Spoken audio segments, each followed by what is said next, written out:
ओम शांति।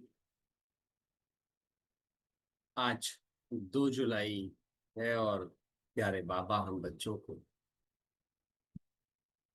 सबसे गहरी बात श्रीमत का महत्व। हम्म, क्योंकि हम सब श्रीमत पे चलने की हमें गलतफहमी हो जाती है।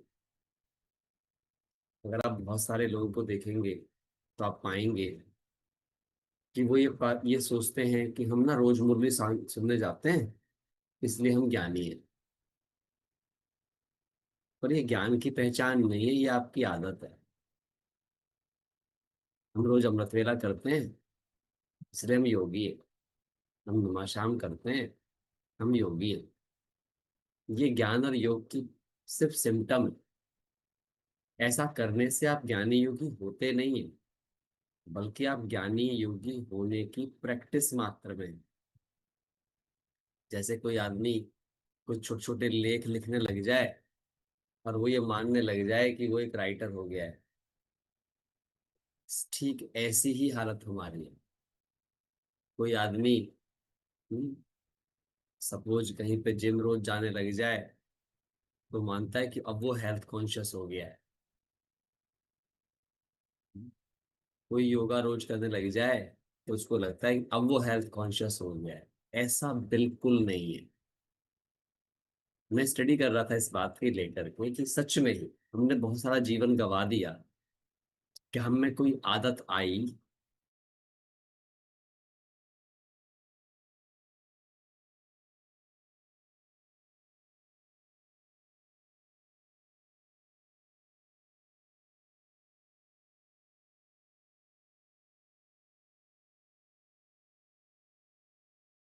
और हमने खुद को उस आदत का परिणाम मान लिया। जैसा कि मैं अभी आपको बता रहा था,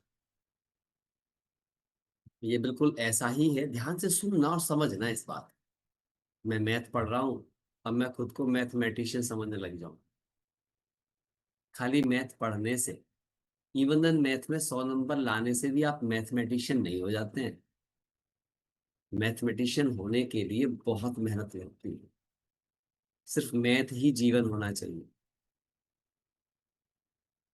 इंग्लिश में बिल्कुल इंग्लिश राइटर जैसा होना, इंग्लिश स्पीकर जैसा होने के लिए खाली इंग्लिश पढ़नी नहीं आनी चाहिए, इंग्लिश ही जीवन होना चाहिए। समझ रहे हो आप मैं जो बात बोल रहा हूँ? नहीं समझ रहे? खाना माँ भी बनाती है घर में, लेकिन खाना बनाने में माँ एक्सपर्ट नहीं होती है। खाना बनाना आना और खाने का एक्सपर्ट हो जाना, ये दो अलग अलग बातें हैं। खाने का एक्सपर्ट शेफ होता है, जो होटल में उसी खाने से बहुत सारे पैसे बनाता है और बहुत सारे डिशेस को बहुत सारे तरीकों से बना सकता है, जो शायद कोई भी माँ किचन में नहीं बना सकती। उसे खाना बनाना आता, वो उसका स्किल्ड है। हाँ कि ना, समझ में आ रही है बात जो मैं बोल रहा हूँ? पर हमें गलतफहमी हो जाती है, ये खाना बनाने में बहुत अच्छे हैं, बस खाने लायक।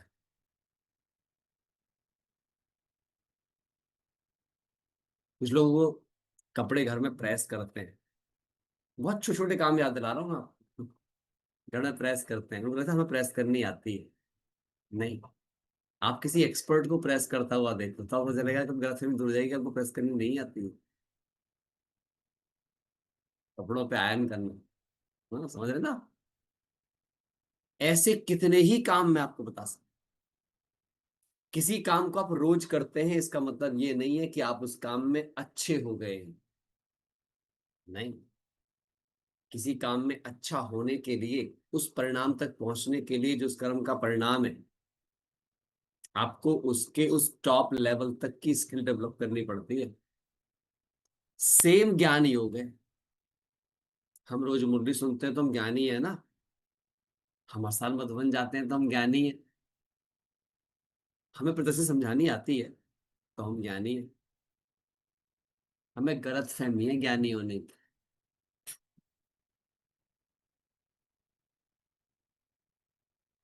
गलत फहमी। अभी हम उस आदत में हैं, अभी हम प्रैक्टिस में हैं। राजयोगी होना और प्रैक्टिसिंग राजयोगी होना, इसमें बहुत अंतर है। राजयोगी तो इस यज्ञ में कुछ ही हो पाए। बाकी नाम क्या है, कोई भी लगा लो, टाइटल कितने बड़े बड़े लगा लो, वो तो अपने हाथ में है, हम सब एक दूसरे को देते रहते हैं टाइटल्स। क्यों नंदू भाई? टाइटल्स तो किसी को भी दे दो, टाइटल देने में क्या है?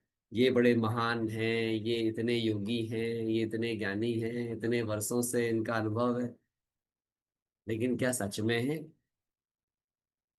राजयोगी सिर्फ वो आत्मा होती है जिस आत्मा का अपनी सभी कर्मेंद्रियों पर राज हो और जिसके अंदर योगी जीवन के लक्षण हो।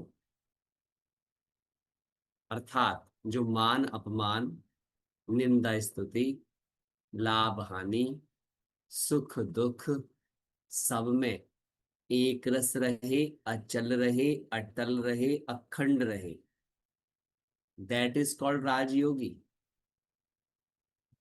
टाइटल रखाने से कोई राजयोगी नहीं हो जाता। राज ऋषि कौन है? जो राजों को भी जाने और तपस्या भी करे, जो कभी ये ना कहे, जिसके मुख से, राज ऋषि सिर्फ वो है जिसके मुख से कभी ये ना निकले ऐसा क्यों हुआ, ऐसा नहीं होना चाहिए था। ओनली दैट इज राज ऋषि। क्योंकि ड्रामा के किसी भी राज पर उसे कभी भी अचंभा नहीं होगा, ये कैसे हो गया, ये तो नहीं होना चाहिए। कुछ भी हुआ हो, तई बाबा ने कहा ना, माँ भी मरे तो भी हलवा खाओ, बीवी मरे तो भी हलवा खाओ। जो किसी की भी मृत्यु पर क्या करे, ये सवाल ना उठाए ऐसा क्यों हो गया, तब है राज ऋषि। क्योंकि इस ड्रामा में जो भी हो रहा है वो कल्याण के निमित्त हो रहा है, ये है श्रीमत। कुछ समझ आ रही है बात? तो हमें, मुझे अपने से पूछना है, मैं मुरली सुनने जाकर के अपने को ज्ञानी समझने लग गई हूं, या मुरली की मुझे डीप अंडरस्टैंडिंग आने लगी है और अब मैं मुरली के प्रति किसी के अंदर भी प्रेम पैदा करने वाली बन सकती हूँ, मुरली जीवन बन गया है मेरा। तब मैं समझूंगी कि यस, वो जब ज्ञान समझ में आने लगा है। ज्ञान ज्ञानेश्वरी मम्मा है, जो कि बाबा की मुरली को, बाबा की मुरली के बिना भी बाबा से भी आसान भाषा में सबको समझा देती थी।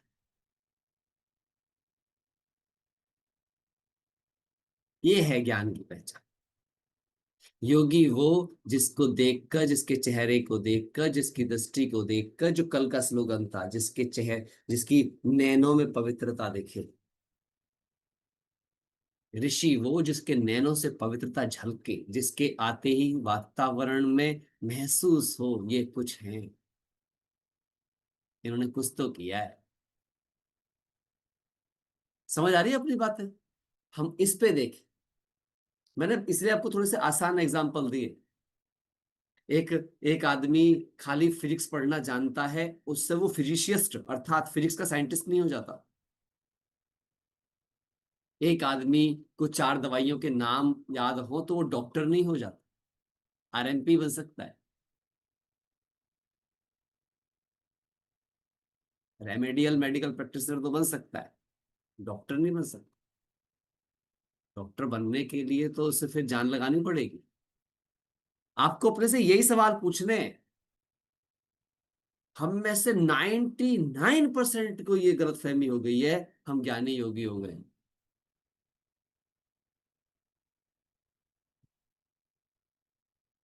हाँ कि ना? मैं जो बोल रहा हूं ये बात सही है सुष्मिता में? समझ आ रही है बात? और जितने लोग किसी प्रोफेशन में, वो और आसान से समझ सकते हो, जिस प्रोफेशन तक पहुंचे हो। सपोज कोई कोई सब्जेक्ट पढ़ा रहा है स्कूल में, मैथ ही, क्या खाली मैथ पढ़ना आता होने से मैथ पढ़ा सकता है क्या? साइंस पढ़ना आते होने से, या मैंने साइंस पढ़ी थी 10 साल तक तो मैं साइंस पढ़ा सकता हूँ क्या? ये समझना। इसीलिए बाबा कहते हैं तुम्हें डबल अहिंसक बनना है। तुम रूहानी सहना हो। हम ब्रह्मचर्य का पालन करते हैं, इससे हम पवित्र नहीं हो जाते। पवित्र होने में और ब्रह्मचर्य होने में बहुत अंतर है। ब्रह्मचारी हो सकता है बहुत सारे लोग शारीरिक ब्रह्मचर्य का पालन कर रहे हो, बट उससे हम पवित्र नहीं हो जाते। पवित्र होने के लिए तो कामना जीत बनना पड़ता है। इच्छा मात्रम अविद्या बनना पड़ता है। नष्ट मोहा स्मृति स्वरूप बनना पड़ता है। समझ है, इच्छा भी काम विकार का अंश है और मोह भी काम विकार का अंश है। जिसने इच्छाओं को नहीं जीता, जिसने मोह और ममता को नहीं जीता, वो कभी निर्विकारी नहीं हो सकता। लक्ष्य यहां पर केवल पवित्र बनना भी नहीं, निर्विकारी बनना है। निर्विकारी, कोई भी विकार ना हो। जब तक मैं निर्विकारी नहीं बनी हूं, लिख लो, मैं विकर्माजीत नहीं बन सकती।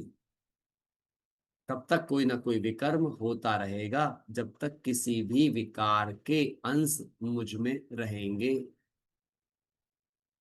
किसी भी विकार के अंश रहेंगे, तब तक मैं विकर्म करती रहूंगी।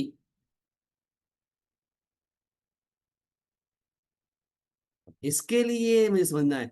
मैं यही आज आपको बताना चाहता हूं। हम मुरली सुन के आ गए, मतलब कितने कैजुअल हैं हम सब। हमको लगता है हम मुरली सुन के आ गए, हमने बहुत बड़े तीर मार दिए। हमने अमृत वेला कर दिया, हमने बहुत बड़ा तीर मार दिया। मैं भी सोचता था ऐसे ही।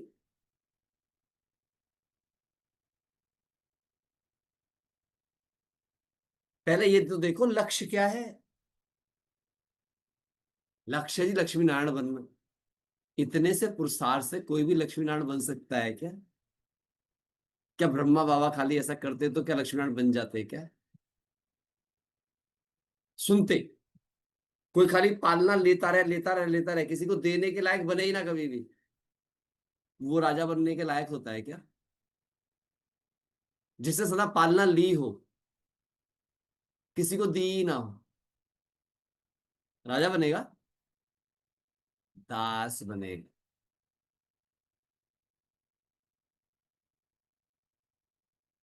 साधारण नहीं है। जिसने सिर्फ, हम सिर्फ लिए जा रहे हैं। इसके लिए आज बाबा ने कहा है, आपस में मिलकर राय करो कैसे विनाश के पहले सबको बाप का परिचय दे। क्या हम में इतनी सावधानी है? क्या हमें इस बात का ओना रहता है? मैं तो देख रहा हूं आजकल एक लहर है, मैं कैसे बस ठीक हो जाऊं, मेरा पुरुषार्थ कैसे हो जाए, ये कर लूं वो कर लूं। ये चिंता नहीं दिखती कि कैसे मैं ये कर तो लूं, ये तो करूं, ये करके मैं कैसे दूसरों तक जाकर उनको भगवान के बारे में और बेहतर करूं। ये लहर कितनी है अंदर, सेवा के संस्कार की।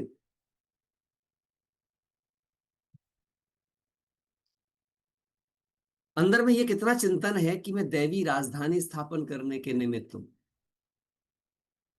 और अगर मैं दैवी राजधानी स्थापन करने के निमित्त हूं, दैवी राजधानी लाना चाहती हूं, तो इसका मतलब मैं दैवी राजधानी में आना चाहती हूँ।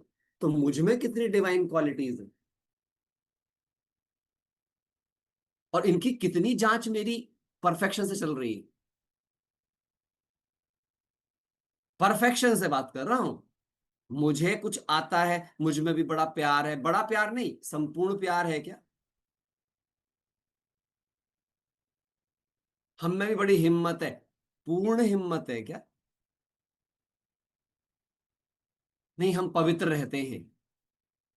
आप हमारे हाथ का खा सकते हो, ठीक है, वो बाबा की मदद से सब वो चीज ठीक है।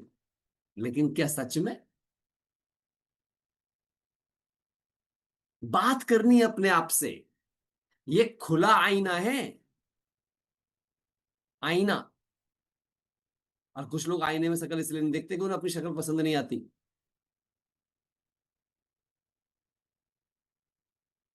कुछ लोग इसलिए आईना नहीं देखते। अच्छा, कुछ लोग आईना देख करके भी उसमें बाहरी शक्ल देखते हैं, आंतरिक शक्ल देखते ही नहीं, क्योंकि अंदर का आईना तो है ही नहीं। वो बाहर की शक्ल देख देख खुश होते रहते हैं। अपने से बहुत गहरी बातें करो। अगर संपूर्णता के पथ के लिए निकलना है ना, संपूर्णता का पथ इतना आसान नहीं है। जब भी आपको गलतफहमी हो जाए ना, केवल मम्मा बाबा के पुरुषार्थ की डेप्थ को अपने सामने रखना, फिर अपने से पूछना। मैं मम्मा बाबा को साइंटिस्ट ऑफ स्पिरिचुअलिटी कहता हूं। They are the true scientist of spirituality. उनसे बड़े वैज्ञानिक नहीं हुए आज तक अध्यात्म जगत में। हुए बहुत सारे लोगों को इसमें साइंटिस्ट कहा जाता है, महात्मा बुद्ध को कहा जाता है, महावीर को कहा जाता है, लेकिन मैंने बहुत गहराई से बहुत सारी चीजों का अध्ययन करने के बाद समझा,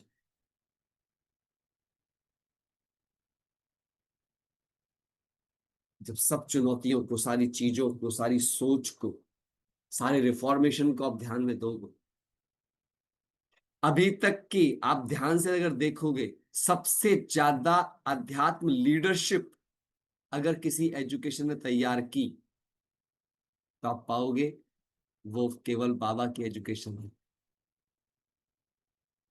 बाकी सभी जगह पर केवल जो गुरु हुए उनके नाम तो हैं, लेकिन उनके बाद वालों के कितने नाम हैं आप भी जानते हो और मैं भी जानता हूं।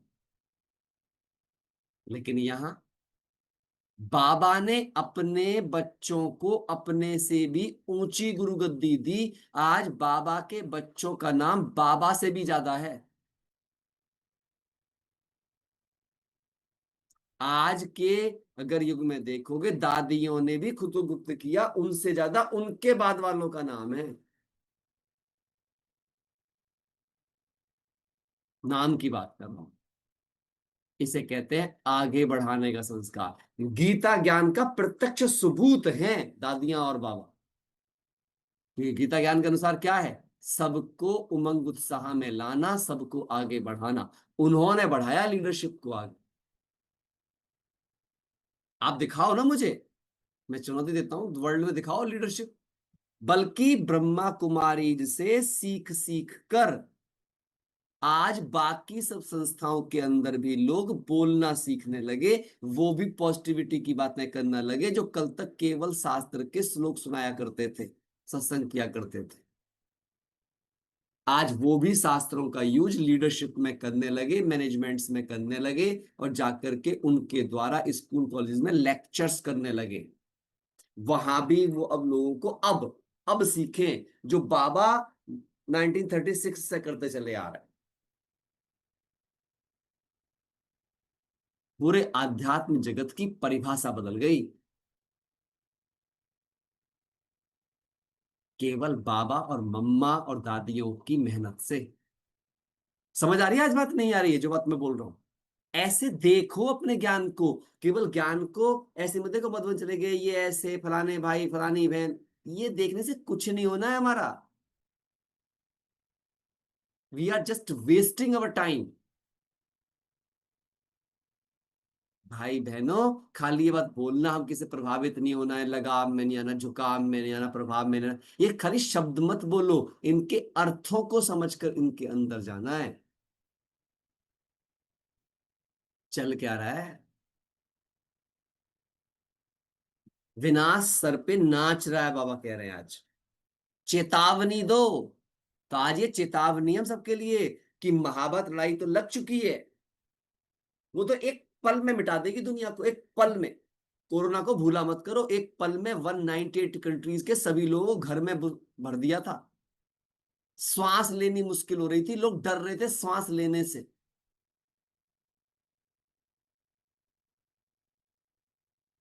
जब भी विनाश की देरी में संशय आए, तो कोरोना याद कर लिया करो, कोरोना के पहले 21 दिन याद कर लिया करो। हम जिंदा नहीं थे, मरे हुए जिंदा थे, मौत के इंतजार में जिंदा थे। हर किसी को डर था। सो आपने देखा था, पैसे छूने से डरते थे लोग डायरेक्टली किसी से। भैया बाहर रख दे, पहले इनको सैनिटाइज होने दो। सोचना, मृत्यु भय का बहुत बड़ा एग्जाम्पल था पूरा कोरोना। वहां पता चल गया था अच्छे अच्छे का कितना, ऐसे में कितना ये निडर है। सारे निडर सामने आ गए थे, बड़े बड़े, छोटे से लेकर बड़े बड़े महारथी तक, कि कितनी निडरता है।